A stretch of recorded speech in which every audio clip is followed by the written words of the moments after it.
Ronaldo, Ramos, বেনজেমারা টানা 3 champions league জিতে অবিশ্বাস্য এক রেকর্ড করেছিলেন, যেটা ফুটবল ইতিহাসে আগে কেউ করতে পারেনি, ভবিষ্যতেও পারবে মনে হয় না। মেনে নিলাম ওই টিমটা সবাই ছিলেন এক একজন কিংবদন্তি, কিন্তু একে একে যখন সবাই ক্লাব ছাড়া শুরু করেন, রিয়াল মাদ্রিদের তখন ফুরিয়ে যাওয়ার কথা, একটা ব্রেক তো নেয়ারই কথা, অথচ কিছুই হলো না। এই রিয়াল মাদ্রিদ দিনের পর দিন যা যা করে যাচ্ছে, ফুটবলীয় ভাষায় এসবের কোনো ব্যাখ্যা আপনি দিতে পারবেন না। Real Madrid last champions league জিতে মূলত বেনজেমা, ভিনি আর করতোয়ার কাঁধে ভর করে। ওই সিজনেও রিয়াল মাদ্রিদ ফেভারিট ছিল না, তারপরও বেনজেমার অতিমানবীয় পারফরম্যান্স, ভিনির সর্বোচ্চ সহায়তা, করতোয়ার প্রশস্ত 2 হাত পাল্টে দেয় সব সমীকরণ। কিন্তু এবারের ঘটনা কি বলবেন? রিয়াল মাদ্রিদ ইউরোপের একমাত্র ক্লাব যারা এই সিজন শুরু করেছে কোনো নাম্বার 9 ছাড়া।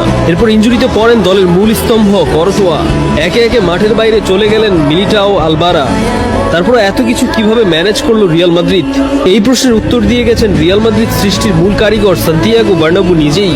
তিনি একবার বলেছিলেন, রিয়াল মাদ্রিদের সাদা জার্সি কর্দমাক্ত হতে পারে, রক্তে ভিজতে পারে, কিন্তু কখনো লজ্জার দাগ লাগবে না।